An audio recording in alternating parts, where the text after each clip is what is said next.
sebenarnya kalau investasi kita bertambah tapi outputnya itu nggak bertambah, itu ekornya jadi menjadi tidak lebih efisien dibanding sebelumnya, gitu kan? Ya, jadi ketika dia bilang, oh ekornya supaya rendah supaya investasi naik, oh salah. Ekor rendah investasinya naik, ya yang paling penting adalah dia bisa disalurkan dengan baik atau enggak, gitu kan? Nah ini ada mungkin ya hafalan kali ya. Kalau kita bicara digital, itu sebenarnya lebih tepat konteksnya adalah entah itu digital transformation atau digitalization atau digitization, bukan digital downstreaming. Karena kalau digital downstreaming, kalau kita bicara downstream, lah produk upstreamnya apa? Nah, tadi kalau kita bicara tadi bagaimana backbone internet, itu infrastrukturnya. Produknya apa nih? Yang belum diolah ini apa nih? Itu produknya. Ini kan produknya apa? Kecuali kalau misalnya kita bisa mendefinisikan, oh the greatest mind itu sebagai hulunya, gitu kan? Ya mungkin itu kali ya. Itu ada yang paradoks atau oksimoron. Misalnya ya, kita bicara mengenai, ya oke kita pakai aja istilahnya hilirisasi digital. Itu kalau kita bicara produk-produk digital, itu tingkat penyerapan tenaga kerjanya terbatas. Kita juga bicara mengenai hilirisasi di sektor tambang. Secara empiris, itu tingkat penyerapan tenaga kerjanya terbatas. Nah, dari mana dia bisa keluar 19 juta tenaga kerja diserap gitu kan? Nah, itu jadi sesuatu hal yang oksimoronik.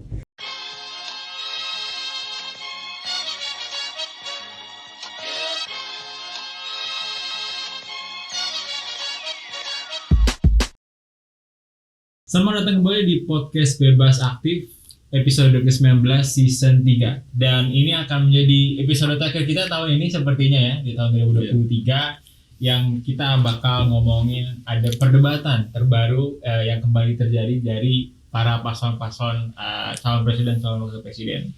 Yang kemarin tuh terakhir debatnya temanya soal ekonomi. Nah, oleh karena itu kita gue di sini selain bersama Hanif dan Mas Sofwan, kita juga ditemani oleh salah satu ekonom dari UI ya, yang paling sering muncul di yang TV. paling sering muncul, paling on demand ya kemarin. Apa sangat banyak jadwalnya susah. Kita nyari jadwalnya perjuangan lah. Jadi teman-teman mohon didengarkan sampai akhir ini ya. Ada Mas Fitra ini ya, yang juga dosen di ekonomi Fakultas Ekonomi UI dan juga co-founder dari Next Policy gitu ya. Ada think tanknya jadi. Mungkin mau dipromosikan Next Policy Mas Fitra atau gimana? Nanti di deskripsinya aja. Deskripsinya aja. Biar coba cek sendiri. Baik, ya. Jadi seperti yang udah kita akan bahas ini kan ada 3 cawapres kemarin berdebat, ada Caimin dari paslon nomor 1, Gibran dan juga Mahfud MD yang berdebatkan soal ekonomi. Nah, jadi mungkin kita cari dulu nih sebenarnya tema-tema utama dalam debat itu apa sih? Dari menarik gitu apa ya. Gitu selain SGIE ya kita ini SGIE atau SGIE Kalau kita lihat sih kemarin baik banget ya hal-hal yang muncul di perdebatan mulai dari kecil seperti Slepenomics itu. Caimin kalau ngomong kan selalu selepet. Yes. Semuanya selepet. Terus kemudian ada Prof Mahfud yang setiap ngomong tuh selesai. Dan yang paling menarik mungkin omongannya Gibran kali ya soal hilirisasi. Itu salah satu yang utama. Terus yang kemudian soal kedua adalah gimana anggaran akan diperoleh dari mana untuk pembiayaan IKN nantinya. Karena ini menjadi big question dan menjadi perdebatan kan kemarin antara ketiga cawapres. Betul, APBN kan emang penggunaan anggaran tuh penting selalu jadi topik perdebatan. Kalau perdebatan IKN tuh jadi kayak ingat perdebatan reklamasi gitu ya.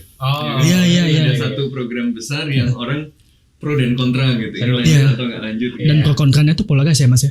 Iya, cukup. Tapi bedanya ada undang-undangnya. Oke. Dan mungkin highlight yang terakhir ya yang gede kemarin itu pertumbuhan ekonomi. Oke, jadi ada kira-kira 3 debat utama itu ya, 3 tema debat utama. Meskipun cukup banyak serang menyerang, tapi kita coba bahas, kita kuliti substansinya nih dari dalam perdebatan tersebut. Yang pertama tadi soal hilirisasi ini. Jadi hilirisasi terutama di periode kedua Jokowi ini kan kayaknya udah lama-lama agak menjadi buzzword ya. Hilirisasi ini. Kalau dulu maritim, sekarang hilirisasi. Dan kalau kita lihat di masa Presiden Jokowi ini udah ada hilirisasi mineral gitu ya, dalam nikel terutama yang udah berjalan, dan itu ya jadi membuat fasilitas processing di sini. Tapi gitu kan. Untung banget ya debatnya sebelum Morowali meledak gitu. Oh iya. Coba Morowali meledak duluan baru debat hilirisasi. Jadi ini juga jadi tema juga pasti ya. Yang dia nggak boleh ketawa. Kalian turut berduka cita. Iya, turut berduka cita, tapi peristiwa. Iya, tapi maksudnya jadi sesuatu yang diobservasi juga gitu kan. Dan asik kalau diperdebatkan. Jadi itu yang ditangkap. Ya, di satu sisi ada kita berduka cita, tapi di sisi yang lain ya kita patut khawatir begitu kan. Makanya itu tertawanya jadi tertawa sinis. Jadi betul. Ya, nah jadi kan dari hilirisasi ini yang kemudian satu udah diterapkan dan kedua juga diajukan lagi gitu untuk di-expand baik di dalam mineral itu sendiri, ditambah lagi ada lagi hilirisasi pertanian, hilirisasi digital. Nah, terkait dengan kebijakan hilirisasi ini secara garis besarnya ini gimana sih Mas Vita untuk kemudian yang diajukan? Apa sih hilirisasi? Apakah semuanya memang harus dihilirisasi? Iya, benar. Oke. Nah, sebenarnya hilirisasi itu kan kita lihat dulu dari tujuan apa sebelum saya membahas mengenai hilirisasi ya. Dan itu kan dibahas di bagian awal ya, Gibran juga sempat sampaikan bagaimana keluar dari jebakan pendapatan menengah. Betul. Ya.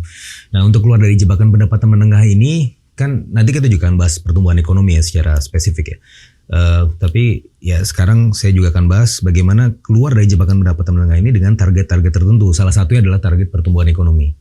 Nah, menurut hitungan saya itu ada di bukunya Globalization, Productivity and Production Network in ASEAN di chapter 3. Itu kita udah tulis How to Escape from Middle Income Trap ya, The Role of Productivity and Innovation. Salah satunya juga merujuk pada target pertumbuhan ekonomi. Nah, untuk keluar dari jebakan pendapatan menengah, sebenarnya kita waktunya bukan sampai tahun 2045. Karena 2045 itu adalah target 100 tahun Indonesia merdeka. Sebenarnya kalau kita bicara mengenai kapan sih yang window of opportunity-nya itu sampai tahun 2038. Kenapa? Karena basisnya adalah bonus demografi. Bonus demografi ini kalau 88 tahun Indonesia. Nah, iya betul. Berapa sih? 83, 88. Iya, 80-an. Iya, enggak genap lah istilahnya. Jadi secara gimmick enggak nyampe. Tapi sebenarnya sejatinya cuma sampai tahun 2038 gitu kan. Nah, untuk sampai tahun 2038 itu kalau kita mau keluar dari jebakan pendapatan menengah itu targetnya minimal 6%. Jadi 6,5% tuh minimal tuh. Nah, untuk sampai 6% itu maka kita butuh kemudian salah satu variabelnya export in manufacturing 9 sampai 9,8% per tahun pertumbuhannya. Dan ICOR untuk mengukur tingkat efisiensi ekonomi itu 5,12. Padahal sekarang ICOR kita antara 6,8 sama 7. Nanti semakin kecil semakin efisien, semakin besar semakin tidak efisien. Karena ini kan mengukur kan. Jadi yang dibutuhkan untuk menghasilkan. Betul. Makanya kemarin ada salah apa ya? Saya rasa salah pemahaman ketika Mas Gibran bilang bahwa kita ingin meningkatkan investasi begitu ya supaya perekonomian efisien dan seterusnya atau apa. Saya ada satu hal yang kontradiktif yang saya tangkap adalah sebenarnya kalau investasi kita bertambah tapi outputnya itu nggak bertambah, ICOR-nya menjadi tidak lebih efisien dibanding sebelumnya gitu kan. Ya, jadi ketika dia bilang ICOR-nya supaya rendah supaya investasi naik, salah. ICOR rendah investasinya naik. Ya, yang paling penting adalah dia bisa disalurkan dengan baik atau enggak gitu kan. Nah, ini ada mungkin ya hafalan kali ya. Jadi keluarnya begitu. Jadi ketika dia hafalan nggak jelas konsepnya, maka yang terjadi adalah ya apa yang dihafal itu yang dikeluarkan gitu kan. Nah, terus jadi kita bicara ICOR 5,12 minimal. Nah, untuk itu maka kita masuk ke situ. Industri, kontribusi sektor manufaktur terhadap GDP itu minimal 25%. Ya, padahal kita sudah mengalami periode yang dinamakan deindustrialisasi. 18-19%. Nah, ini tahun 2000-an awal kalau tidak salah itu kontribusi 29%. Maka kita mengalami deindustrialisasi secara persisten dan menurut Danny Rodrik, ekonom dari Harvard, dia bilang ini premature deindustrialization. Jadi ibaratnya bayi belum saatnya keluar tapi dia udah keluar gitu, prematur, harus masuk tabung kan. Ekonomi kita juga ketika prematur maka harus ada treatment tertentu gitu kan. Nah, itu kenapa kita bicara kemudian hilirisasi. Nah, sebenarnya oke, kita masuk ke hilirisasi itu. Nah, hilirisasi itu sebenarnya adalah bagian dari ekosistem industrialisasi gitu kan. Hilir di sini ada hulunya juga. Jadi sebenarnya yang paling penting itu adalah yang paling benar adalah comprehensive industrialization jadi dari hulu ke hilirnya. Kita nggak cuma berbicara di hilir, tapi bagaimana kemudian memaksimalkan di hulu itu untuk kepentingan kita dan segala macam supaya apa? Supaya tidak timpang. Sekarang kan menjadi relatif tidak inklusif gitu. Nah, Mas Gibran juga menyebut karena kenaikan ekspor nikel berapa puluh miliar begitu ya. 30 Ya, ekspor dari sini sebenarnya bukan ekspor nikelnya, itu salah lagi. Kenapa? Yang diekspor itu yang meningkat adalah turunannya dari nikel. Itu kan hilirisasi. Kalau ekspor nikelnya ya bukan hilirisasi dong gitu kan. Jadi itu juga salah gitu kan ketika kan mau di moratorium. Tetap raw ya. Lo kan di moratorium, ya, gimana bisa diekspor? Gitu kan? Ya kan di moratorium. Kalau di moratorium gimana bisa diekspor gitu. Nah, lagi-lagi itu hafalan gitu. Jadi ekspor meningkat segala macam, tapi dia lihat nikel ke ferronikel gitu kan. Nah, terus sebagai contoh antara tahun 2015 sampai tahun 2019 itu ada peningkatan 188%. Saya kenapa 2015 sampai 2019 saya mengeksklud tahun pandemi, kalau pandemi itu datanya nggak konsisten gitu ya. Nah, 2015 sampai 2019 ekspor di produk stainless steel kita itu naik 188% per tahun. Jadi kan stainless steel itu kan kalau kita lihat dari stage production ya, dari nikel kemudian menjadi turunan keempatnya menjadi ferronikel dicampur krom dicampur besi baja ya, itu jadi stainless steel. Nah, kemudian ada produknya lagi turunan cold rolled steel segala macam itu yang lain-lain. Tapi kita bicara stainless steel aja itu naik 188% per tahun. Yang itu kemudian membuat kita nomor 3 di dunia ya. Kalau nggak salah waktu itu ada China, Belgium, terus Indonesia, kita menjadi top 3 lah. Nah, dalam konteks itu saya sepakat bahwa ini hal yang sebenarnya bagus untuk dilanjutkan. Cuma masalahnya kita kan juga bicara mengenai ada satu istilah di ekonomi, aspek intertemporal ya. Apa yang kita konsumsi sekarang seharusnya juga bisa dikonsumsi di masa depan. Intertemporal.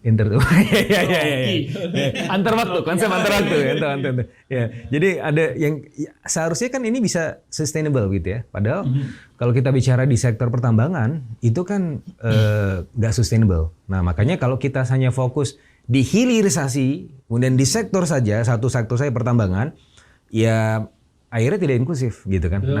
Maka harus ditarik dari hulu ke hilirnya menjadi comprehensive industrialization, itu yang pertama. Yang kedua, sektornya jangan hanya di sektor pertambangan. Tapi saya maklum kenapa sektor pertambangan ini menjadi salah satu frontier sekarang, karena memang ini low hanging fruits. Tapi jangan sampai nih, kita kan biasanya gini, gampang-gampang aja, gampang-gampang. Akhirnya kerjaan yang gampang terus, yang ini yang seharusnya layak untuk dilakukan tapi agak susah, kita tinggalkan. Udah nanti aja deh. Ini secara politik nggak bagus begitu kan. Ini nggak menghasilkan gitu. Nah, nggak gitu. bisa muncul di laporan tahunan. Betul, nggak bisa tingginya berapa, naiknya berapa gitu. Jadi dalam konteksnya itu. Gitu. Oke, tapi itu dalam konteks hilirisasi mineral gitu kan, yang kemudian coba di-expand dari nikel ke yang lainnya. Nah, kalau kita bahas dari itu dulu gitu, misalnya apakah gimana kan kalau di nikel ini Indonesia punya dominasi yang cukup besar gitu ya di pasarnya. Tapi kalau yang lain kan nggak semudah itu gitu misalnya. Iya, memang tadi saya bilang low hanging fruits-nya di situ. Tapi kan kita bicara mengenai kebijakan gitu ya. Kalau misalnya nih private sectors, ya pasti akan di situ. Fokusnya di situ. Karena pemburuan profitnya ya di situ paling banyak. Tapi kan kita juga harus berbicara mengenai konsep yang merata gitu ya, inklusif. Nah, kalau inklusif berarti harusnya yang juga harus dibangun adalah industrialisasi di sektor pertanian. Nah, sebagai contoh nih, saya ambil satu contoh yang menarik. Beberapa tahun yang lalu lah. Jadi sempat timbul perdebatan antara Kementerian Perdagangan sama waktu itu kalau nggak salah tuh Kementerian Pertanian. Sapi. Menurut Kementerian Pertanian, jumlah sapi kita cukup. Menurut Kementerian Perdagangan, jumlah sapi kita nggak cukup. Karena apa? Karena harganya naik. Nah, ternyata kalau dicek di Kementerian Pertanian, bagaimana cara menilai sapi itu cukup atau enggak? Ternyata cuma mencocokkan antara supply dan demand ya. Kalau dicocokkan supply dan demand ya mungkin cukup ya. Tapi kalau kita bicara mengenai kepemilikannya, ini punyanya Haji Safei. Yang satu lagi punyanya Haji Yanto. Yang cuma kemudian dikeluarkan, dipotong hari Idul Adha. Nggak liquid dong. Kalau misalnya saya butuh besok mau makan sapi, makan daging sapi, masa harus nunggu Haji Yanto dulu potong sapinya Idul Adha? Nggak bisa kan? Nggak liquid. Jadi nggak matching. Nah, jadi itu kan kita bicara mengenai kepemilikan yang masih individual, artinya belum ada industri di situ. Jadi cuma gitu kan? Jumlah sapinya. Iya, kan betul. Kira-kira cukup nih gitu. Belum tentu dia ada di pasar. Betul. Gitu. Maka secara lebih umum industrialisasi seharusnya ada di sektor pertanian juga supaya apa? Lebih inklusif, karena kalau kita dengar petani, petani miskin ya, gitu kan. Tapi kalau coba ada orang Australia datang ditanya, "Anda profesinya apa?" Petani. "Oh, berarti Anda pendapatannya sekitar 50 ribu Australian dollar setahun ya kira-kira gitu. Jadi udah minimal segitu mereka dapatnya karena mereka orang-orang kaya. Serikat aja bisa punya anak Superman. Benar. Iya, Superman. Kal-El. Ya, tapi tergantung kalau di di The Flash kan Superman-nya si Kal-El-nya kan nggak dibunuh waktu di ini ya. Oh iya. Versinya banyak. Versinya banyak. Ini versi yang mana? Multiverse yang mana? Multiverse yang mana? Tapi fakta itu benar loh karena di tempat dia juga. Tapi di universe manapun petaninya kaya. Iya betul. Tapi emang di perdagangan juga Kementerian Perdagangan tuh ngejar impor sapi sebenarnya dan sapi yang masih karena itu KPI-nya dia kan. Karena KPI-nya kenapa? Kalau harga-harga naik yang disalin siapa? Kementerian Perdagangan kan. Loh kenapa sih ini stoknya bagaimana? Stok Kementerian aman stok-nya. Tapi loh kok harganya naik? Nah, memang ada beberapa hal yang mungkin terjadi ya. Tetapi kalau saya kira ini permasalahannya datanya memang harus dicocokkan. Yang kedua adalah industrinya belum matang. Menteri-menteri itu ada grup WA-nya nggak sih? Mungkin ada kali. Gimana sih datanya gitu kan harusnya gitu kan. Kita kerja harus nunggu raker dulu ya lama gitu. Kita kerja kelompok aja kan. Gitu nanya datanya gimana gitu. Masa menteri-menteri enggak? Tapi anyway, sebenarnya yang saya menantikan kemarin ini sebenarnya lebih banyak di yang menarik itu yang bisa nyatakan Gibran, soalnya di Gibran kan banyak data yang bisa kita banyak istilah dan banyak data ya. Nah, yang menarik sebenarnya yang saya nantikan secara personal ya. Itu Gibran bicara mengenai stunting. Karena apa? Karena di dokumen visi misinya, itu kan saya bikin Excel ya, membandingkan data-data yang ditampilkan, konten analisis ya, antara nomor 1, nomor 2, nomor 3.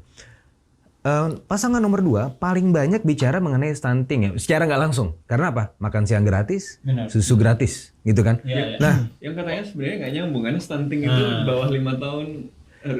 Anyway banyak versi lah di situ ya. Mungkin nanti ada halnya sendiri. Oke lah, dia punya persepsi bahwa dengan makan siang gratis dan susu gratis bisa mengantisipasi stunting. Oke, kita cek angkanya. Kok nggak ada target prevalensi stuntingnya di situ?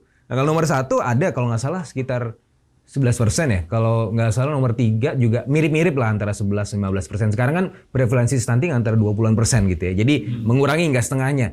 Susah nggak? Susah, tapi ya bisa lah gitu kan. Nah, tapi yang nomor 2 ketika bicara mengenai makan siang gratis, tujuannya apa? Gitu kan? Kan stuntingnya malah nggak ada ditulis di situ, gitu kan? Ada programnya, sering diulang-ulang, tapi ukurannya apa gitu seperti ukurannya? Terus ada satu lagi, target penyerapan tenaga kerja baru disebutkan pada saat debat 19 juta. Padahal di dokumen ya itu nggak ada. Yang ada nomor 1 itu 15 juta, nomor 3 17 juta. Yang nomor 2 belum ada dokumen. Mungkin saya ngeliat, 15, itu 17 gue tambah 2 juta. Karena baru jadi calon last minute. Iya, ini kayak dokumennya dikumpulin dulu. Kok yang lain udah datanya, terus kita belum nih, tambahin 2 juta aja gitu. Kayaknya seakan-akan gitu 19 juta. Kelompok sampai dulu. Iya, jadi pas presentasi aja ditambahin. Jadi itu yang apa namanya? Harusnya lebih detail di situ karena dia kan program unggulan di situ. Iya. Jadi tadi itu contohnya kan kalau hilirisasi pertanian seperti itu gitu ya. Sayangnya tidak dielaborasi lebih lanjut kayak dropping ini aja istilah aja. Wishlist lah. Jadi kayak checklist. Dan ini juga nyambung ke soal tadi tujuan dari upaya pembangunan ekonominya tadi. Yang pertama betul bahwa escaping middle income trap itu penting gitu ya. Tapi menurut gue ukuran teknokratik itu juga tidak seharusnya jadi satu-satunya indikator ya. Betul. Jadi misalnya tadi dihitung pertumbuhan harus sekian dengan cara salah satunya treatment khususnya adalah dengan hilirisasi. Tapi juga harus dihitung misalnya dampak dari proses itu seperti apa, eksternalitas seperti apa, benar. Ini menurut gue kemudian penting juga untuk didiskusikan. Termasuk tadi ketika bicara soal hilirisasi pertanian, mungkin malah kalau dia terintegrasi tidak hanya sebagai industrialisasi yang komprehensif tadi ya, tetapi juga sebagai bagian dari proyek untuk meningkatkan kesejahteraan masyarakat. Salah satunya adalah target-target soal stunting tadi, hilirisasi pertanian untuk misalnya meningkatkan ketahanan pangan dan kemudian deliver ketersediaan pangan bernutrisi di tempat-tempat yang tempat-tempat yang rawan stunting gitu kan. Jadi itu harusnya bisa dikaitkan ya. Sepakat. Seharusnya nyambung soalnya gitu. Kalau cuman ngasih intervensinya tuh makan siang itu kan kayak intervensi di akhir gitu loh. Pas ngasih makan siang tapi nggak menjamin ketersediaan pangan dan support juga terhadap petani dan yang lainnya gitu dan kan. Stunting itu kan sebenarnya tadi kegagalan tumbuh karena kekurangan nutrisi gitu kan ya pada tahap utama pertumbuhan, biasanya 1 tahun sampai 5 tahun gitu. Kalau dikasih makanannya umur 8, umur sekolah kan ya udah terlanjur.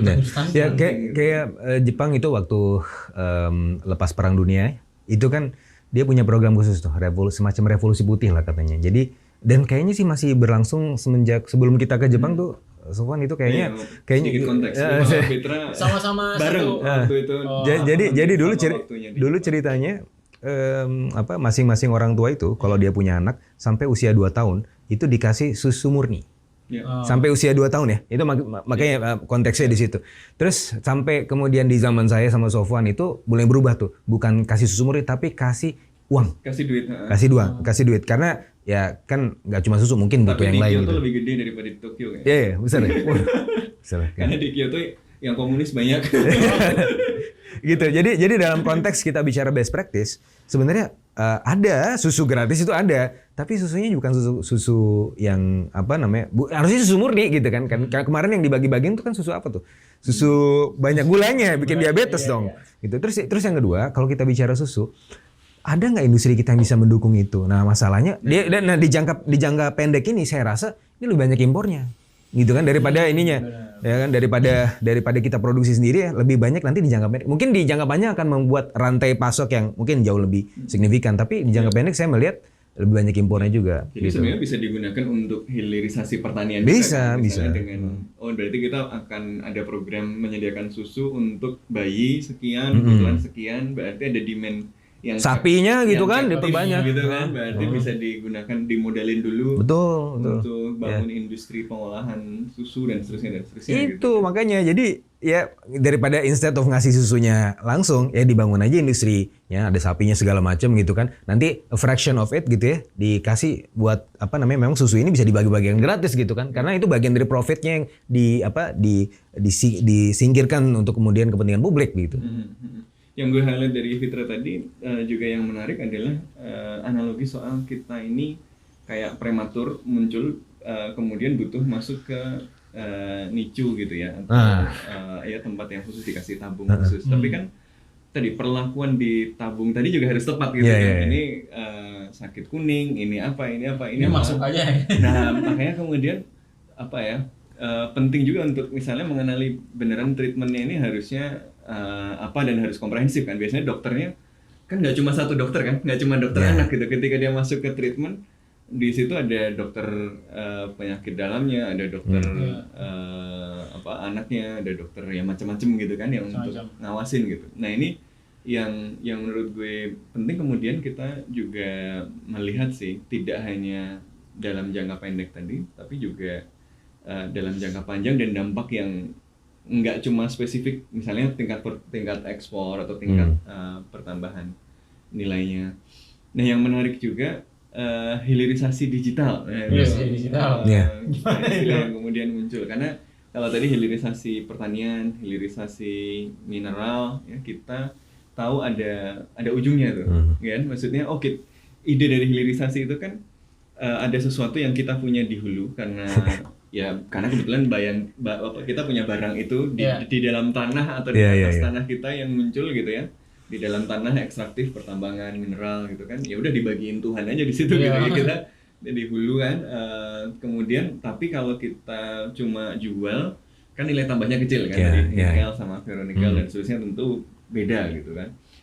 Karena itu kita nggak dapat nilai tambahnya. Hilirisasi kan idenya membuat kita punya nilai tambah dalam rantai nilai si barang itu kan gitu, biar kita mendapatkan manfaat lebih dari sesuatu yang yang awalnya sebenarnya ada di kita. Masa kita yang punya nikel tapi manfaatnya nilai tambahnya didapatkan sama yang lain gitu kan. Jadi logikanya kan begitu. Nah tapi kalau hilirisasi digital itu sebenarnya ujungnya apa gitu, awalnya apa gitu kan, apa Bitcoin mining gitu kan, itu satu. Apakah misal atau malah kalau digital mungkin kalau menurut gue malah bukan hilirisasi, huluisasi, karena kita sudah dihilir kan.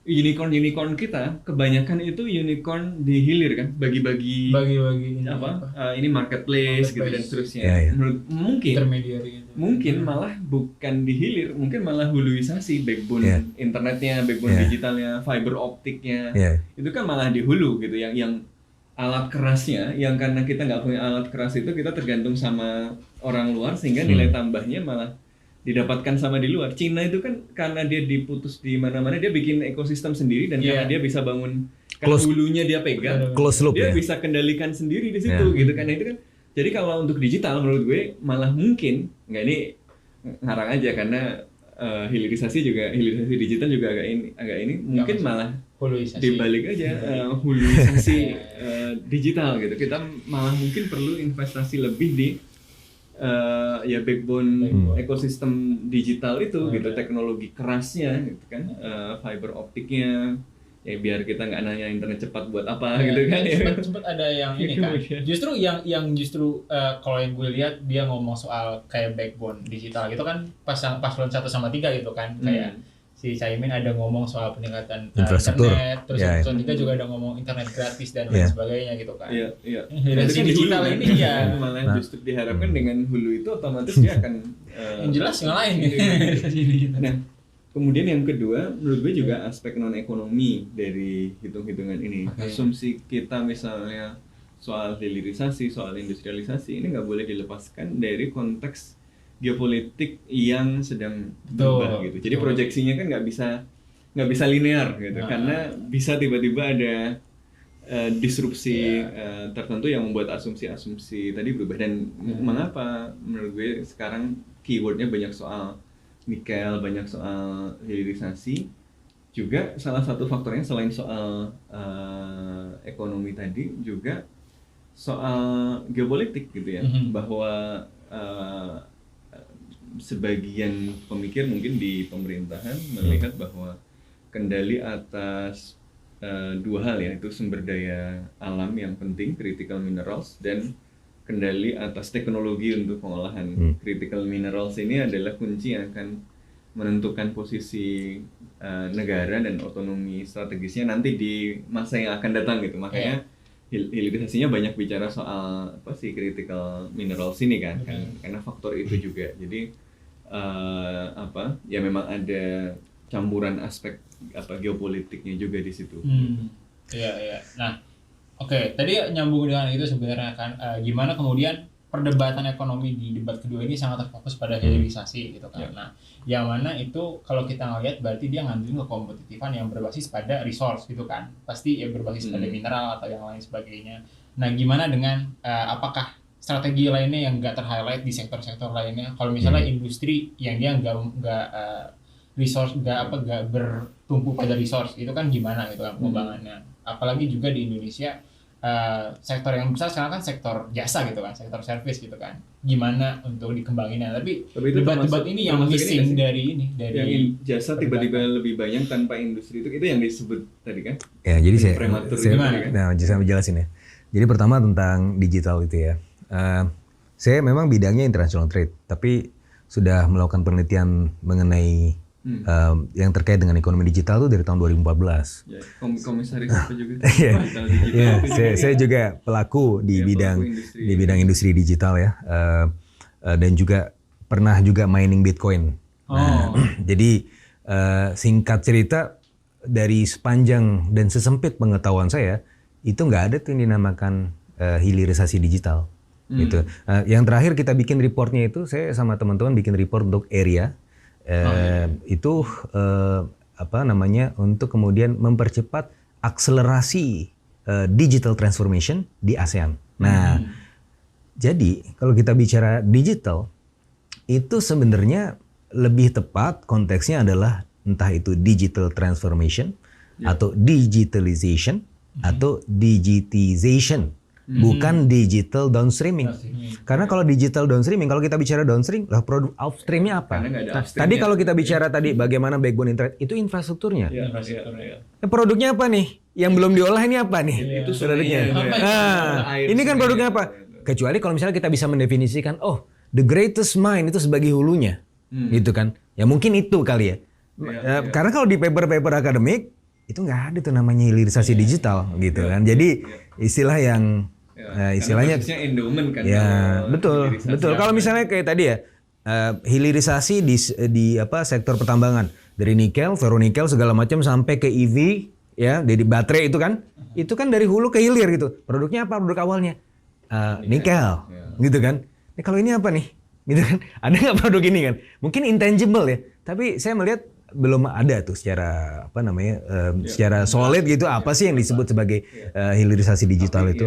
Ya, itu istilahnya nggak pas mungkin ya. Nggak pas. Tapi yang dimaksud sebenarnya apa sih gitu? Ya, Kira-kira. mungkin ya tadi ya meningkatkan gitu ya usaha-usaha untuk utilisasi. Sebenarnya digitalization itu sebenarnya maksudnya bagaimana meningkatkan tadi pelaku startup dan segala macam ya yang berbasis teknologi. Yang mana sebenarnya sampai sekarang kita sudah sangat berhasil loh di ASEAN. Jadi sebenarnya kita udah oke dalam konteks itu pelaku Bitcoin terus kemudian mining digital mining itu udah menguasai lah gitu. Kita merajai pinjol dan juga Kita udah merajai. Nah, cuma memang ada hal yang kalau kita coba kontekstualisasikan dan bandingkan dengan pernyataan-pernyataan sebelumnya. Kontekstualisasi. Ya kan? Ya, itu ada yang paradoks atau oksimoron. Misalnya ya, kita bicara mengenai kita pakai aja istilahnya hilirisasi digital. Itu kalau kita bicara produk-produk digital, itu tingkat penyerapan tenaga kerjanya terbatas. Kita juga bicara mengenai hilirisasi di sektor tambang. Secara empiris, itu tingkat penyerapan tenaga kerjanya terbatas. Nah, dari mana dia bisa keluar 19 juta tenaga kerja diserap gitu kan? Nah, itu jadi sesuatu hal yang oksimoronik. Nah, yang lain sebenarnya juga punya target-target yang sebenarnya juga cukup tinggi ya, 15 juta, 17 juta. Tapi dia sempit pengetahuan saya kalau membaca dokumen visi misinya itu nggak oksimoronik gitu, nggak maksudnya ya, nggak paradoks. Nah, ini kan paradoks nih. Nah, terus kemudian ada yang paradoks yang lain, tax ratio. Nah, ini kan juga sempat ditanya Pak Mahfud ya, tax ratio. Tanya ke Mas Gibran waktu itu ya, targetnya 23%. Ini apa nggak bermasalah gitu kan? Karena kalau misalnya kalau ini saya letter dari Pak Mahfud ya. Kalau 23%, maka sebenarnya berdasarkan simulasi yang dilakukan oleh tim nomor 3, itu seharusnya punya kualitas spending sekitar sekian persen sehingga seharusnya pertumbuhan ekonomi 10%. Itu yang dari Pak Mahfud kemarin ketika berdebat sama Gibran. Mas Gibran bilang, Pak Mahfud ini kalau nggak salah konteksnya apa kemarin? Dia bilang bahwa ini saya waktu itu kan dia merespon apa ya? Terus Mas Gibran bilang saya bukan menaikkan pajak. Bapak bilang tax ratio. Rasio pajak, ya kan rasio pajak gitu kan. Yeah. Tapi saya bilang ini bukan menaikkan pajak. Padahal, nah dalam konteks inilah kemudian kita bisa menangkap bahwa Mas Gibran nggak ngerti tax ratio itu apa. Tax ratio itu kan yang bilangan ini di atasnya itu kan itu dibagi apa? Dibagi GDP. Yang di atasnya dibagi apa? Penerimaan pajak. Lah penerimaan pajak itu kan lu gimana cara untuk melakukan peningkatan tax ratio 23%, padahal kita sekarang cuma 9-10% di jangka pendek tanpa menaikkan pajak. Coba saya tanya. Caranya bagaimana? Memperluas kebun binatang ya. Itu memperluas itu nggak bisa sampai 23% 5 tahun itu. Ekonomi nih lagi kenceng-kencengnya nih, katanya mau tumbuh 6% kan, 6% atau 7%. Lagi kenceng-kencengnya. Tiba-tiba nih rem tangan cabut tret. Nah, ngedrift dong. Apalagi di jalan tol balik itu. Jadi gitu. Nah, bisa nggak rasio pajak itu meningkat tanpa meningkatkan penerimaan pajak? Bisa. Tapi pertama, kita bicara mengenai reformasi perpajakan. Nah, kita bicara mengenai kualitas institusional. Yang menurut World Bank itu ada 6 tuh dimensinya. Voice and accountability, political stability, regulatory quality, rule of law, terus control of corruption, dan satu lagi government effectiveness. Susah. 6-6-nya susah. 6. Nah, berarti 6-6-nya ini kan konteksnya di jangka menengah panjang. Gitu ya, jangka menengah. Nggak mungkin bisa dilakukan dalam 5 tahun. 5 tahun terus saya nggak bakalan naikin pajak selama gimana cara bisa naikin 23%? Gitu. Kan mungkin. Kecuali ekonomi kita dibuat lebih lambat, bilang pembaginya dibuat lebih kecil, nah bisa tuh. Soalnya kalau memperbaiki 6 itu agak susah, masa ngomong institusional masa akan ngomong gini, oh kita akan menegakkan rule of law, padahal habis pelanggaran etik, ya kan? Agak susah tuh. Ini kok jadi kayak ngerosting nomor 2 nih, padahal nomor 1, nomor 3 perlu kita banyak. Soalnya paling banyak drop ini jelas kita kulitin jadinya ini. Nah, ini baru pemanasan. Satu-satu. Ada yang lain nih. Oke, jadi tadi soal penerimaan pajak gitu ya. Kalau kita ngomong pajak juga ada pernyataan dari Caimin gitu kan, yang dia bilang mau menaikkan pajak buat yang kaya, tapi nurunin pajak buat yang kelas menengah gitu. Nah, itu emang pajak kita sejauh ini apakah? Caimin bilang gitu. Nah, Tahu nggak masalahnya? Kenapa? Dia nggak dapat dana kampanye ntar dari orang-orang kaya. Salah. Katanya nggak ada utang budi sih kalau katanya lagi nih. Jadi, seharusnya bener jangan itu, ya terlalu keras loh Caimin. Kalau funding kali nggak tahu. Mungkin dia ada tax the rich. Tax the rich. AOC. Nah, ini ada dua nih. Nah, satu apakah pajak Tapi kita emang karena dia nyasar itu. Iya. Emang harus ada, pasti ada narasi anti yang dia nyasar oligarki gitu loh. Tengah kiri gitu. Pasti di situ. Tapi kan dari pasangan-pasangan itu harus ada yang mewakili sentimen kayak gitu loh. Kan nggak mungkin 02 nih. Yang mengkapitalisasi 01 gitu. Tapi kan duitnya kurang itu. Gimana Mas? Tapi anyway gini. Jadi saya mencoba untuk menjawab yang gitu ya. Yang pertama kualitas institusi dulu kita perbaiki gitu ya. Mau pajaknya kita bagusin sebagaimana bagusnya, tapi kualitas bagaimana pemungutannya, kemudian spendingnya kacau balau nggak bisa. Termasuk kemudian kita bicara yang tadi ya, target makan siang makan minum gratis itu selama 1 tahun berarti 365 triliun karena 1 triliun per hari. Itu kalau ditanya duitnya ada nggak? Ada. Saya sebagai ekonom bisa menyisir itu 300 triliun gampang dapatnya. Cuma masalahnya begini, ketika kualitas institusi kita belum memadai, tapi kemudian di-spend 300 triliun, nah vendornya siapa yang mau pegang?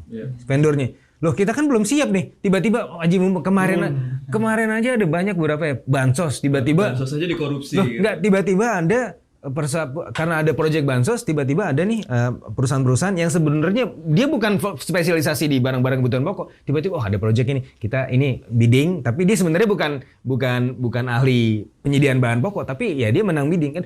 Itu siapa yang bisa menjamin nanti 1 triliun sehari? Bayangin aja gitu kan, itu yang harus kita perhatikan.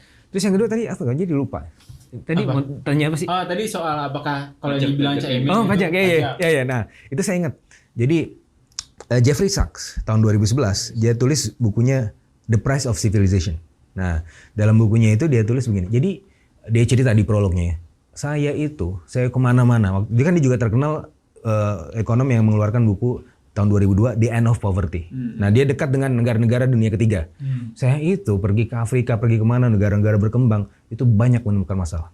Tapi ternyata setelah saya kembali ke Amerika Serikat, ternyata masalah jauh lebih banyak dibandingkan negara berkembang. Dia bilang begitu. Nah jadi seri-seri krisis yang dialami oleh Amerika Serikat dan dunia, ketika Amerika Serikat krisis yang lain juga kena kan, itu sebenarnya bukan cuma konteks siklikal atau musiman, tapi itu karena ada kesalahan manusiawi di situ. Apa kesalahan manusiawi? Maka dia bilang ini sebenarnya salahnya Ronald Reagan. Kenapa Ronald Reagan? Nah, tahun 1981 Ronald Reagan bilang begini di pidato inaugurasinya. You cannot find the solution from the government because the government is the problem. Nah, itulah yang kemudian memunculkan istilahnya Reaganomics. Apa yang disebut Reaganomics? Ini aspirasi. Jadi kan si Reagan ini cowboy. Bukan cowboy. Ya, pemeran film cowboy. Pemeran film cowboy ya. Di Hollywood. Teman-temannya adalah orang-orang kaya. Orang-orang kaya bilang, ntar pas jadi presiden tolong yang pajak kita jangan dinaikin. Kalau bisa diturunin aja. Kenapa kita selalu dikejar-kejar sama pemerintah jadi nggak bisa berusaha dengan baik. Akhirnya itu yang menjadi sumber inspirasi dia buat pidato inaugurasi itu. Dan itu kemudian membuat Amerika Serikat menurunkan kontribusi pajak dari orang-orang kaya. Sehingga pada akhirnya ini kalau misalnya kita bicara sejarah time series itu debt di GDP ratio meningkat, setelah itu secara korelasi sangat positif, terus kemudian defisit juga meningkat. Maka kita kemarin melihat Amerika Serikat beberapa kali menaikkan threshold defisitnya kan. Itu naik terus. Kenapa? Karena kontribusi dari revenue-nya itu terbatas orang-orangnya. Maka Jeffrey Sachs bilang gini, ini adalah apa yang kita alami sekarang itu karena topangannya tidak kuat. Topangannya tidak kuat kenapa? Karena orang-orang kaya lupa membayar ongkos peradaban. Gitu.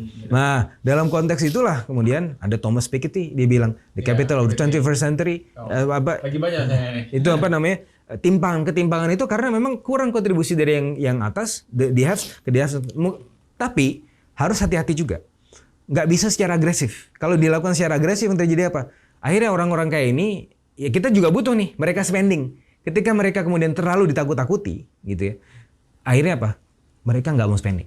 Jadi ekonomi nggak tumbuh. Nah ini kan jadi harus sesuai nih, harus seimbang gitu ya. Yang adil lah, masing-masing. Ya masing-masing gitu, bayar bagiannya gitu. Kalau Anda kaya ya bayarlah sesuai dengan biar semua orang menikmati kenaikan tingkat taraf hidup sehingga nggak protes sehingga nggak ada demonstrasi yang bisa merampas kekayaan Anda. Ya gitu kan memang kepentingan Anda sendiri what's juga. in it for them yang harus kita sampaikan juga dan jangan sampai mereka itu juga merasa wah kita udah tax amnesty segala macam kok kita terus yang dikejar-kejar. Nah makanya butuh ada reformasi pajak. Jadi istilah kemarin berburu di kebun binatang itu sebenarnya Mas Gibran pas karena apa selama ini kita setelah ada yang kita lakukan adalah intensifikasi. Yang dikejar itu aja, gitu kan? Padahal yang harus kita kejar juga ekstensifikasi. Nah ini benar. Ekstensifikasi ini apa Pak? Jadi dipajakin itu nggak sih? Nah ini harus baik gitu ya cara mengelolanya. Makanya balik lagi institusinya. Ya tapi gue setuju. Intinya institusinya. Kenapa orang nggak mau bayar? Simply karena kita ngelihat ada Gayus. Ada Rafael Alun, Mario Dandi gitu kan. Ya. Maksudnya gue nggak bisa ikhlas. Gayus masih inget nggak? Gayus masih inget? Belum lahir? Ingat Gayus. Lahir tahun berapa? 2000. Gayus itu lahir tahun berapa ya? Udah ada lagunya. Udah. Oh iya. Ya itu makanya. Iya kan. Selama institusinya masih begitu ya orang masih nggak akan percaya kan untuk itu. Sebelum lupa tadi nanya tentang ini ya, tentang services tadi ya. Nah, jadi gini. Ada dari teori ekonomi yang judulnya adalah structural transformation, Hollis Chandra Circuit. Nah itu seharusnya by theory itu dari agriculture ke industri baru ke services. Nah yang disebut sebagai premature deindustrialization adalah ini kan seharusnya kalau secara alami dia akan berkurang tuh kontribusi industri memang. Tapi setelah misalnya di level 30% sampai 35% kontribusi terhadap GDP, terus kalau memudar gitu wajar-wajar aja karena sudah mengalami atau melewati tahap itu, gitu kan. Terus bisa langsung ke services. Itu dialami oleh negara-negara maju. Mereka mengalami yang disebut sebagai natural deindustrialization. Tapi kalau misalnya negara-negara berkembang yang belum sampai negara industri, terus melompat ke services, itu akhirnya apa? The missing middle, keropos di tengah. Nah, kalau keropos di tengah, akhirnya tumbuh terlalu tinggi, tapi nggak ada topangannya, gampang jatuhnya. Gitu. Nah ini yang membuat negara-negara Eropa sekarang masih eksis meskipun udah ditampolin kiri kanan segala macam perang kiri kanan, tapi mereka fondasinya sunset tapi masih fondasi Jepang. Coba bayangin aja dari tahun 1990 kita udah melihat resesi terus kita udah melihat the end of decade sudah loss of macam-macam. Tapi loh sekarang masih besar-besar aja. Kenapa? Karena fondasinya kuat gitu. Nah itu yang harus kita kejar. Jadi kalau dilihat tadi yang menarik karena nyebut Reagan gitu ya. Kan biasanya kalau di kajian ekonomi politik internasional Reagan kan diasosiasikan dengan gagasan neoliberalisme gitu kan ya. Classical liberalism dengan steroid gitu yang tidak hanya bicara soal sebaiknya pasar dibiarkan tapi bagaimana institusi-institusi yang lain yang non ekonomi itu ditundukkan kepada logika pasar itu gitu ya, dan itu yang kemudian tadi memunculkan keharusan negara itu yang logikanya seharusnya adalah logika publik sehingga dia membutuhkan sumber daya untuk menjalankan kepentingan publik tadi dipotong-potong karena dia harus tunduk pada logika ekonomi. Logika ekonominya adalah yang kaya jangan dipajekin gitu kan, nanti dia nggak berkembang entrepreneurial spiritnya gitu, karena gue usaha udah susah duitnya gue dapetin kok diambil sama negara gitu kan.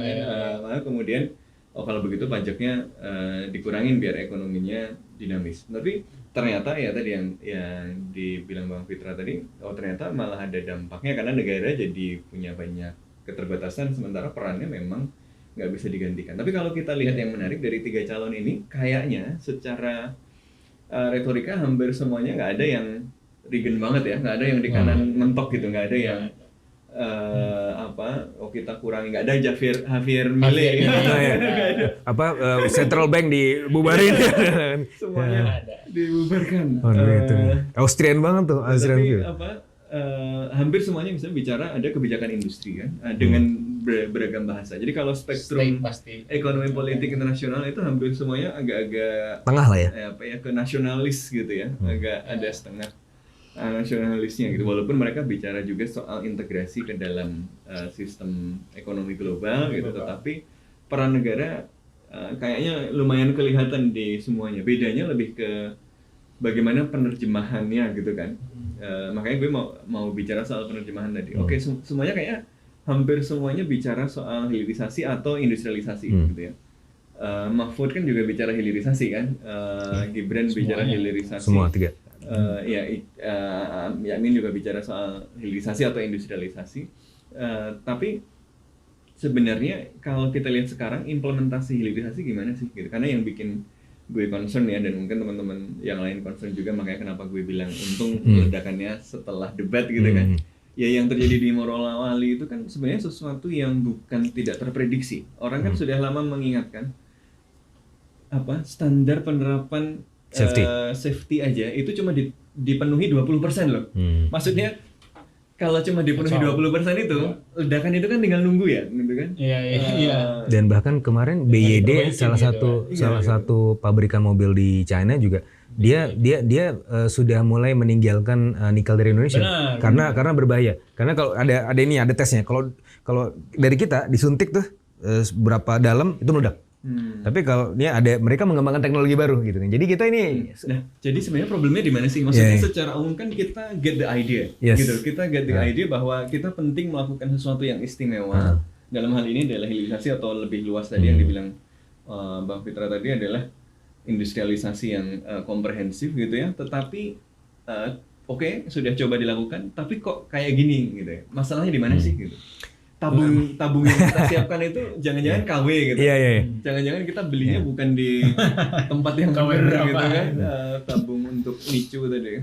Ya, sebenarnya di satu sisi saya bisa maklumi karena di jangka pendek kita memang butuhkan untuk melesat ya, recover lebih cepat gitu. Tapi di sisi yang lain adalah apa yang dilakukan oleh pemerintah ini mayoritas dari ekonomi ya, saya nggak cuma bicara saya aja. Terutama ekonomi yang neolib kalau ininya Sofwan gitu kan. Ini kita rame-rame kita bilang bahwa begini, masalahnya apa yang dilakukan oleh pemerintah adalah picking the winners. Nah, dalam sejarahnya picking the winners adalah government selalu gagal picking the winners. Yang ada adalah the losers picking the government gitu. Jadi yang kalah yang milih di government. Kenapa? Karena mereka punya lobby, karena mereka punya ini nanti segala macam. Dia punya akses tertentu gitu. Nah, itu yang kemudian terjadi. Nah, yaudah kalau misalnya yang lebih bagus adalah let the market works. Gitu kan? Itu yang terjadi gitu kan, yang harusnya. Memang butuh ada intervensi jangka pendek, tapi kebiasaannya kita melakukan intervensi jangka pendek biasanya itu kepanjangan. Jadi karena udah enak gitu kan. Jadi keenakan. Nah, itu yang kemudian kita hindari. Makanya kemudian kita lihat misalnya untuk kasus nikel. Kok kayaknya 90% ke China ya? Itu nggak cuma Faisal Basri aja yang belain kan Seto. Tapi nggak cuma Faisal Basri aja yang mengkritik itu sebenarnya. Yang lain juga mengkritik tapi nggak sekeras Faisal Basri. Karena kita melihat begini. Karena ini kan ditutup sama sekali ya. Yang paling benar adalah sebenarnya dikasih ekspor tax saja. Kalau ditutup sama sekali ini kan jadi ada bias tuh sama harga internasional. Jadi akhirnya apa? Yang terjadi adalah kita menguntungkan China. Gitu. Nah, ini ada oligopsoni. Iya, udah jadi malah monopsoni karena dia satu-satu yang beli. Nah, konsekuensi di jangka panjangnya bagaimana? Nah, gini. Jadi saya pernah nulis juga di buku saya judulnya Trade Strategy Indonesia from Regionalization to Regionalism. Di situ saya men-set satu payoff matrix gitu ya. Ini untuk kasusnya China, Jepang, Korea Selatan ke ASEAN, tapi saya rasa ini juga berlaku umum. Kalau cuma China yang masuk ke ASEAN, itu net welfare gain-nya negatif. Tapi kalau misalnya ada Jepang, ada Korea Selatan di situ, itu jadi lebih positif. Kenapa? Karena kalau kita bicara FTA itu yang lain bisa menutupi gini. Ini lebih komprehensif segala macam gitu ya. Karena kecenderungannya, sebagaimana yang saya tulis di buku itu, kalau China ini saya tulis, bear in mind saya tulis dan publish itu tahun 2017. Waktu itu jadi sebelum pandemi ya kan, jauh sebelum pandemi dan jauh sebelum whoosh gitu kan. Itu biasanya China itu selalu ada cost overrun dan time overrun. Dan terbukti kan? gitu kan. Nah jadi harus lebih portfolio investorsnya harus lebih banyak gitu. Itu yang pertama. Terus yang kedua adalah kalau di single entity kita sebenarnya cukup bersyukur ya ada China. Kenapa? Karena kan kalau di dunia HI ini lebih multipolar jadinya. Kita nggak tergantung barat-barat. Ada diversifikasi gitu. Di satu sisi oke. Tapi ketika dia ini berkurang naik, tapi ini kok terlalu dominan. Nah akhirnya apa? Yang terjadi adalah crowding out potential investors. Ini terjadi nggak secara empiris? Terjadi. Karena apa? Jepang. Saya lumayan dekat dengan Jepang. Ketika mereka melihat mau masuk, di China itu terlalu dominan, nggak bisa kita masuk gitu. Investor juga sama, investor Eropa itu. European investors kan? Sama kan? Nanti kita studi, nanve feasibility study dia ambil proyeknya. Terus ini Amerika Serikat kan ada IRA ya. IRA ini kita mau bikin mini FTA sama Biden, pengen dapetin tuh subsidi IRA itu ya kan, salah satunya untuk energi terbarukan. Tapi apa komentar parlemen Amerika Serikat? Loh, kalau kita kasih mini FTA dengan Indonesia, ini backdoor buat China dong, gitu kan? Nah, makanya kita harus mulai melebarkan portofolio investorsnya, nggak cuma China. Makanya kemarin ketika Pak Jokowi datang dari Xi Jinping, kemudian bilang ke Xi Jinping bahwa nanti IKN adalah bagian dari BRI China, itu salah banget. Karena apa? Karena yang lain udah mau masuk IKN, ya China, gitu kan? Jadi harus lebih lebih aware terhadap peristiwa-peristiwa global gitu. Nah ya benar. Jadi ekonomi nggak cuma ekonomi ini. Emang kan conventional wisdomnya kan ya kita kan ya critical gitu kan, semua orang mau gitu, negara-negara lain mau. Nah cuman kemudian kayaknya pemerintahan Jokowi ini atau orang-orang di dalamnya gitu, politikus birokratsnya terlalu nyaman sama Cina gitu. Karena ya kasih-kasih aja. Karena kasih-kasih aja dan emang yang namanya generally Cina nggak banyak neko-neko gitu. Kalau udah dari pemerintah jalan gitu. Karena kalau nature-nya lain beda. Kalau di Eropa kan sektor privat gitu. Kalau udah ada deal sektor privatnya belum tuh jalan gitu. Tapi kalau Cina ya kapasitas mobilisasi lebih tinggi. State capitalism. State capitalism. Jadi orang asing juga suka gitu. Tapi interpretasinya suka jadi beda gitu. Jadi kalau begitu kita jadi kayak Cina aja biar lebih efektif gitu. Padahal problemnya institusional. Cina itu bisa begitu karena industrinya nanti nggak bakalan ada lagi Nadiem Makarim nanti. Bukan karena dia nggak demokratis gitu, tapi karena institusinya kuat gitu kan. Jepang relatif lebih demokratis dan dia bisa menjalankan banyak industrialisasi juga gitu. Tapi gue mau nyambung tadi soal Fitra tadi bicara soal kritik yang dari kanan. Tapi hilirisasi ini kan prakteknya sekarang juga ada kritik-kritik dari sebelah kiri gitu. Jadi kritik dari FE sama kritik dari FISIP ini sama-sama mengkritik tapi kritiknya beda perspektif. Beda perspektif gitu. Jadi nggak kalau yang kanan tadi kan kritiknya ya negara nggak bisa picking winners gitu kan. Dan ya karena asumsi liberal itu kan ya absolute power corrupts absolutely gitu kan. Negara kalau dia kemudian diberikan kewenangan yang berlebih untuk menentukan sesuatu, dia pasti akan gagal. Korupsi itu pasti gitu. Korupsi itu timbul bersama dengan kewenangan. Jadi kebijakan industri, infant industry argument dan seterusnya itu pasti akan berujung pada alokasi sumber daya yang tidak efisien gitu. Tapi kalau di tradisi yang lain, tradisi berpikir yang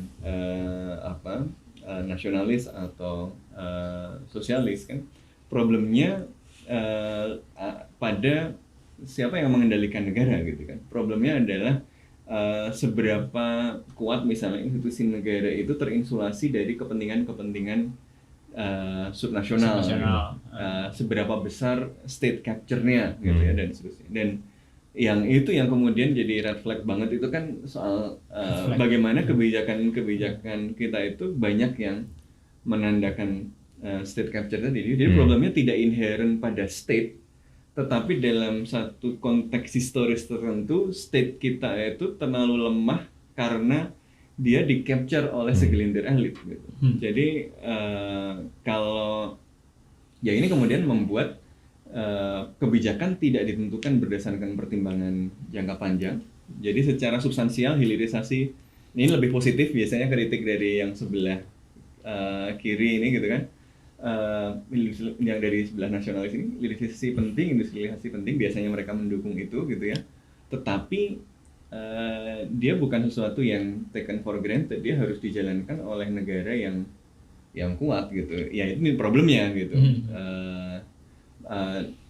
apakah kita bisa menghadirkan pemerintahan yang secara institusional kuat, yang dia accountable terhadap publik, yang dia bisa membuat kepentingan nasional itu sebagai pertimbangan utama dan bukan kepentingan subnasional tadi gitu. Nah ini kemudian nyambung tadi kritiknya dari kanan maupun kiri sebenarnya nyambung lagi kepada institusi gitu. Jadi ya institusi negara ini memang harus diperbaiki. Mau role-nya agak lebih sedikit minimalis atau agak maksimalis.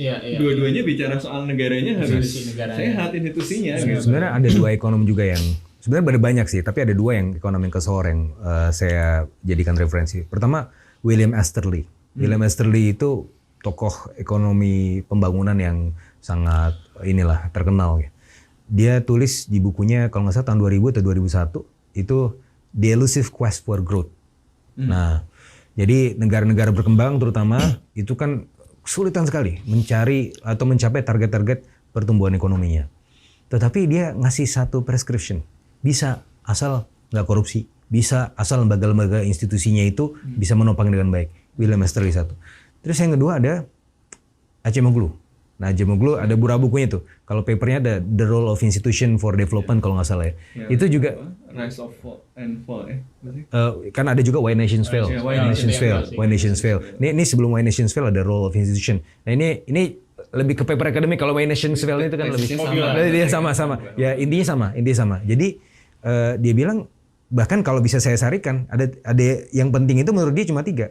Institusi dan institusi. Gitu. Jadi nggak ada yang lain.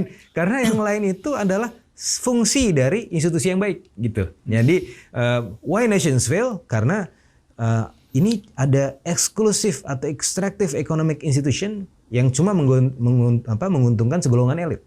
Yang harusnya terjadi adalah inclusive economic system gitu. Yang menguntungkan semuanya dan basisnya adalah institusi. Kalau institusi kan rule of law kan jelas gitu kan. Ada payung hukum yang jelas. Nah, jadi satu yang remeh-temeh aja misalnya tahun 2022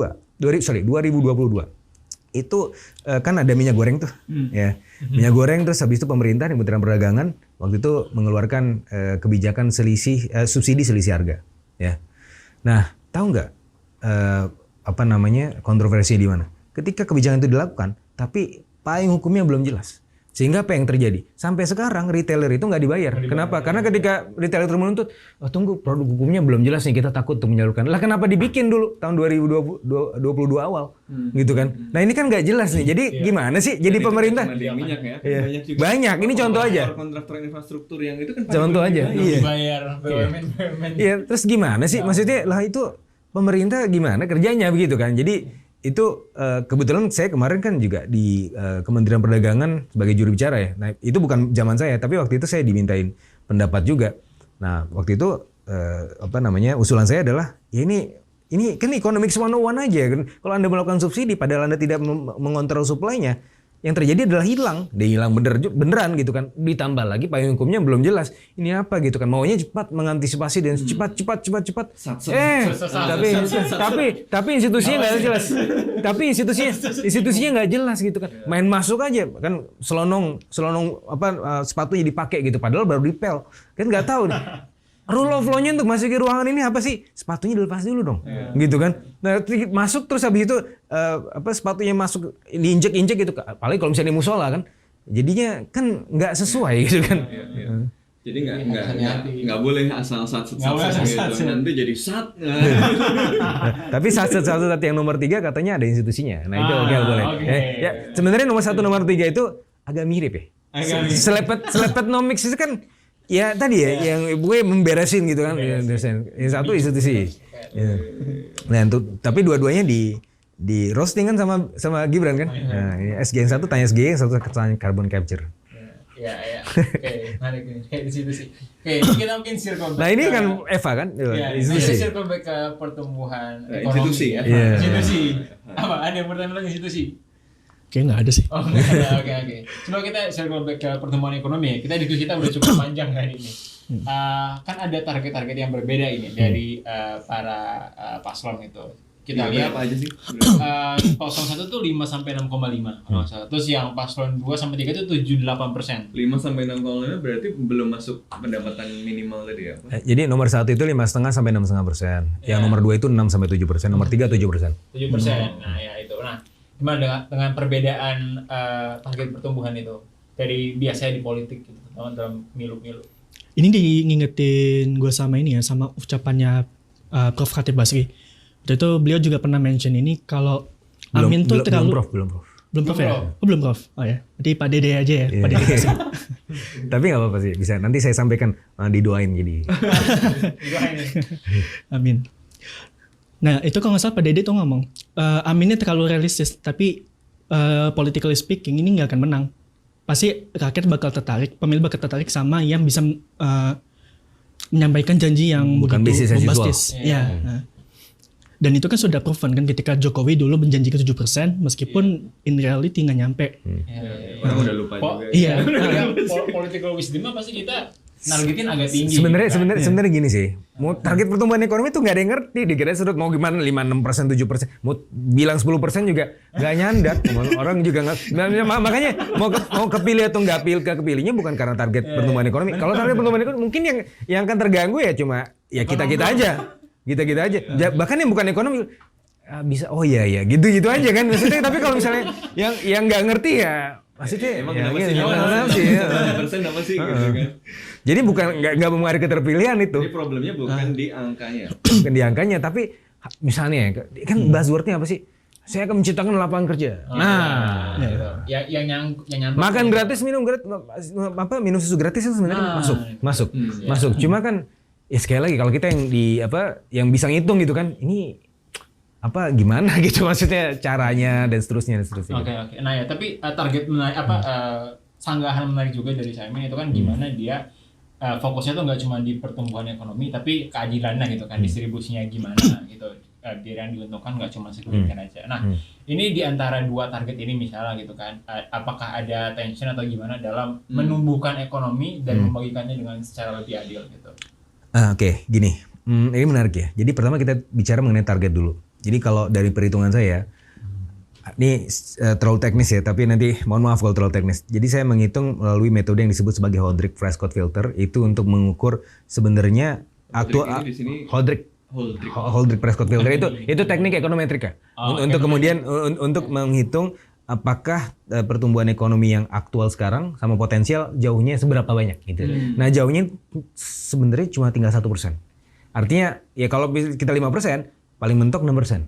Gitu. Jadi sudah hampir optimal sebenarnya. Sudah hampir optimal. Nah, karena kita sudah masuk equilibrium itu. Cuma gini, jadi gini, kalau misalnya kita sudah lebih dari 6% atau dekat-dekat 6% aja, akan memicu satu risiko yang disebut risiko overheating, economic overheating. Misalnya mobil nih dipacu terlalu keras gitu. Kalau mobil zaman dulu kan, itu radiatornya bisa panasan habis segala macam, jadi overheat mesinnya gitu kan. Ini juga sama. Ekonomi juga bisa kepanasan. Nah, beberapa konsekuensi kalau dia kepanasan apa? Rupiah terdepresiasi, ya, karena kalau dipacu terlalu tinggi, gitu kan, ada konsekuensi pertama rupiah, terus kemudian inflasi terlalu tinggi, ya, karena kan ini dari demand nih di picunya, terus kemudian neraca perdagangan jadi defisit, akhirnya ketika ini naik, terus ini semua turun indikator-indikator ini jatuh lagi, gitu. Nah jadi bahkan jatuhnya bisa sangat tajam gitu. Nah untuk bisa nggak sih dipacu? Kan masalahnya kita kan berpacu dengan waktu juga, gitu kan. Ibaratnya di satu sisi kita butuh tinggi biar lepas dari daily income tax, tapi kalau ketinggian nanti bisa jatuh karena volatile gitu. Betul. Lihat Attack of the Titan nggak? Nonton Attack on the Titan nggak? Yang episode terakhir. Sasageo.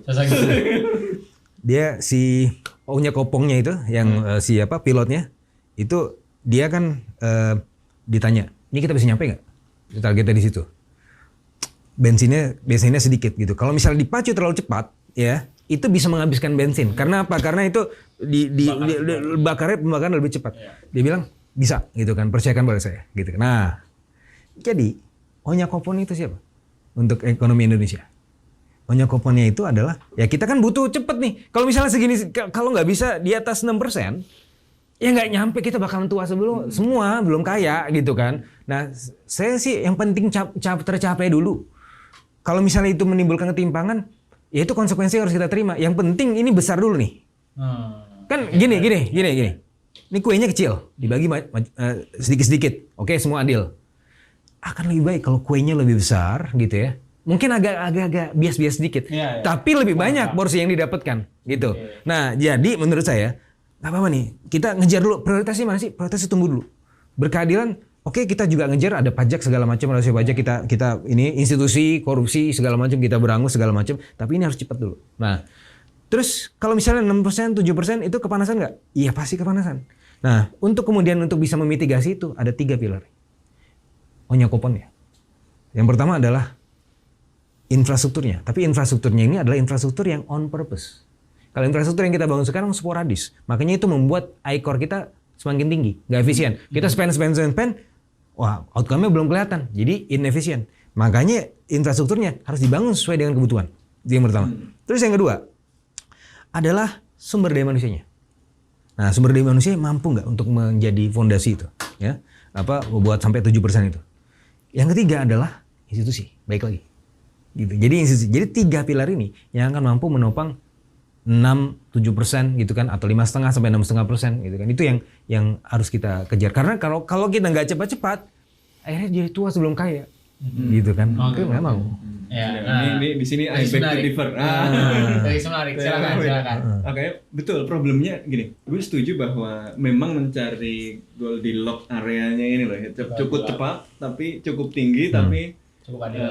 Juga kemudian tidak menimbulkan hal-hal yang membuat nggak ada meaningnya juga jadi tingginya tadi gitu. Misalnya ya Belanda itu mengelola perekonomian Indonesia dengan rasional dan efisien gitu kan dalam banyak hal. Tapi dia problematik karena tidak adil gitu kan. Jadi tapi kan Belanda ini kan dia bukan Indonesia kan. Betul. Iya kan? Exactly.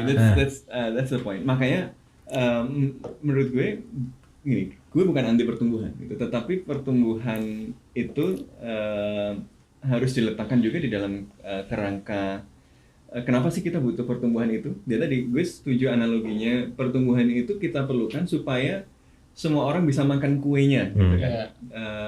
Kalau asumsinya tadi kan kuenya makin besar sehingga kemudian semuanya kebagian lebih besar gitu, semuanya lifting all boats gitu, kemudian akan ada trickle down effect dan seterusnya.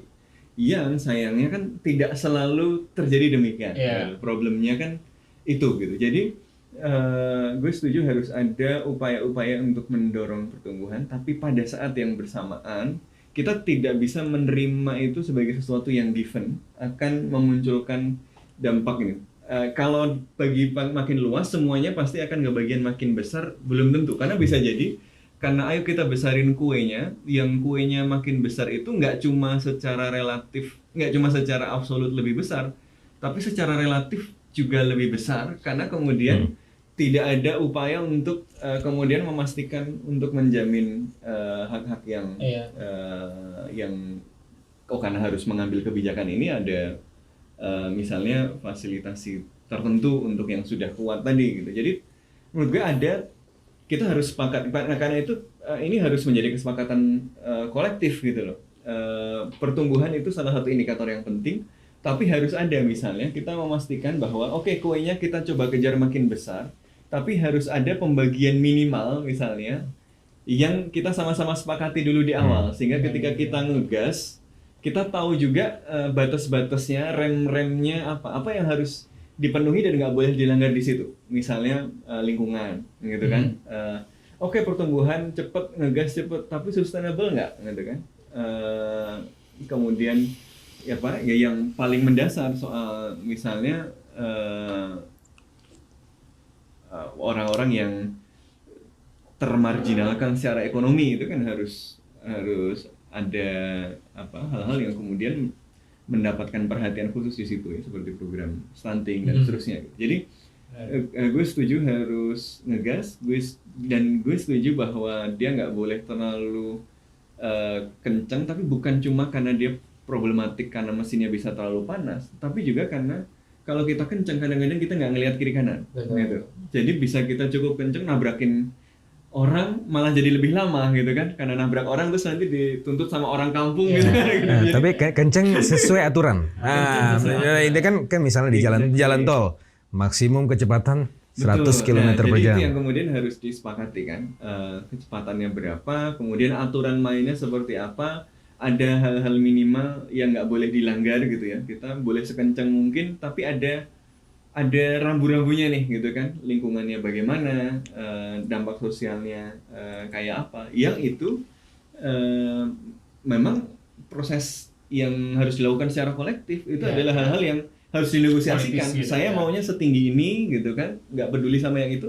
Orang-orang yang merasa terdampak oleh ini ya harus ngomong, jangan dong, saya setuju pertumbuhan tapi yang ini jangan diabaikan dong gitu. Jadi disinilah kemudian kenapa ekonomi ini bukan cuma soal ekonomi tapi juga soal tadi institusi dan juga soal demokrasi gitu. Dia nggak bisa dilihat sebagai sesuatu yang terpisah dari institusi sosial yang lebih luas gitu. Karena kalau dia terlepas tadi kita nggak punya rem, karena kita nggak punya rem, niatnya bagus ya, well intentioned gitu, tetapi ya nabrak kanan kiri gitu ya. Karena kita harus hilirisasi, misalnya kemudian penggusuran ini apa? Meledak-meledak dikit nggak apa-apa. Meledak dikit nggak apa-apa. Atau yang kemarin rame kan, maunya cepat gitu kan, ada investasi panel surya paling besar kedua di Asia gitu kan, di Pulau Rempang. Ya udah asal satset, yang terjadi malah nggak jadi. Kenapa? Karena warga setempat merasa ya mereka divide accompli kan, terus jadi demo, pukul-pukulan, lempar-lemparan batu, akhirnya nggak jadi gitu. Jadi ekonomi itu harus dilihat sebagai sesuatu yang embedded di dalam realitas sosial yang lebih polanya. Nah ini apa yang menurut gue kemudian penting ketika kita misalnya yang menarik dari perdebatan cawapres ini kan dia diisolasi di topik-topik ya, tapi sebenarnya semua topik itu saling terkait satu sama. Ini yang menurut gue kita nggak boleh hilang gitu loh, bahwa ini tuh nggak bisa dilihat sebagai sesuatu yang terpisah dari yang lain. Dan karena itu dia selalu politis, dia selalu membutuhkan perdebatan dan negosiasi gitu. Oke, jadi kan kalau ini ya coba balance antara dua-duanya lah ya, tumbuh dan juga distribusi yang lebih adil. Nah mungkin gue mau nambahin sedikit yang lebih nuans lagi kayak gini. Nah jadi kan kalau dari proposalnya Paslon 01 gitu kan, kayaknya kalau dari target itu menurut gue agak rendah, karena ya kita biasanya pasti below the target dong, dan itu bakal jadi acuan headline, mau itu misalnya nggak nyangkut di kepala orang juga, orang melihat oh ya dulu janji politika segini gitu loh, tapi kalau ditargetinnya segitu kira-kira bakal agak rendah gitu. Tapi sebenarnya dengan fokus di keadilan juga itu juga penting gitu kan, distribusi yang lebih merata gitu, karena serius sama Mas Puan, ujung-ujungnya kita kan yang kita amati kan ya realitas sosialnya adalah bahwa apakah kemakmuran itu dinikmati bersama-sama gitu loh. Apalagi kalau kita tahu konteksnya dari nature kapital itu sendiri self reinforcing gitu. Semakin dia udah diakumulasi, dia udah kalau dimiliki oleh orang banyak, dia akan semakin terakumulasi gitu.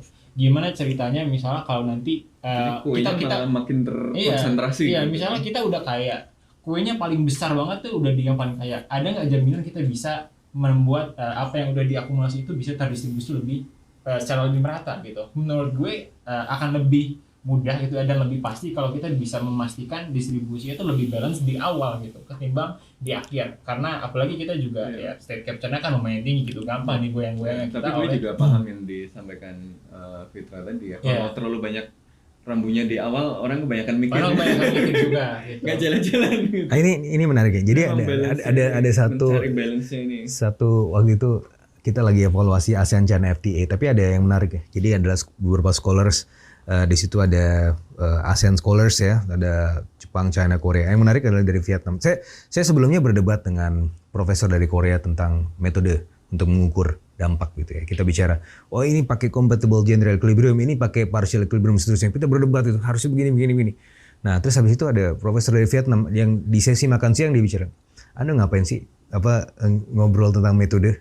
Tahu nggak kenapa Vietnam itu bisa cepat kayak gini? Kita nggak pakai mikir, kita melakukan aja karena we have nothing to lose. Nah kita lihat tuh Vietnam sekarang, lihat di mana di regional value chain paling cepat, paling partisipatif di kadang-kadang gitu. Insting gitu.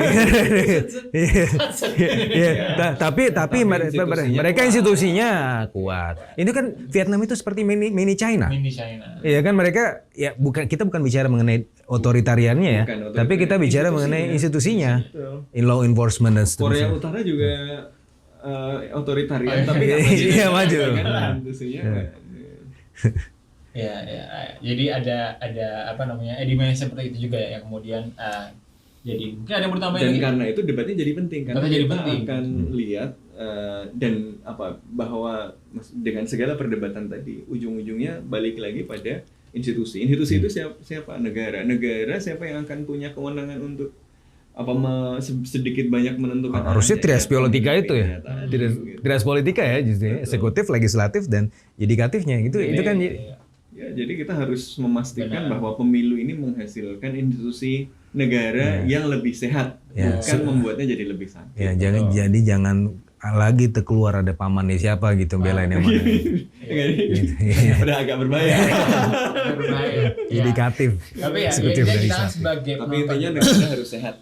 Negara Apapun harus hasilnya, siapapun yang menang, institusi negara harus lebih kuat, lebih sehat supaya apapun pilihan yang diambil, apakah ngegas terus tadi gitu ya, makin cepat nanti soal distribusinya belakangan atau distribusi dulu sambil coba ngegas yang pas gimana gitu kan. Sebenarnya kan dua-duanya well intention gitu ya. Ya dia akan optimal kalau sopirnya nggak mabuk gitu kan. Iya. Iya. Sopirnya punya SIM gitu, jelas. Sopirnya punya SIM. Sesuai kualifikasi. Tahu jalan gitu kan. 15 tahun belum latihan dapat Nembak. Itu agak susah. Agak gitu. susah kayaknya. Benar. Ya, jadi kayak kita ya di sini jadi wadah gitu ya dari banyaknya istilah-istilah yang di drop di dalam debat kedua kemarin. Ternyata bisa kita dalami lagi bahwa ya semuanya harusnya ke institusi gitu, apalagi mereka juga posisinya sebagai orang-orang yang akan mengisi pemerintahan gitu kan, bukan mengisi pasar justru, tapi yang akan mengatur sehingga ekonomi bisa tumbuh dan juga membuat ya terdistribusi secara adil sehingga kita semua bisa merasakannya gitu bersama-sama.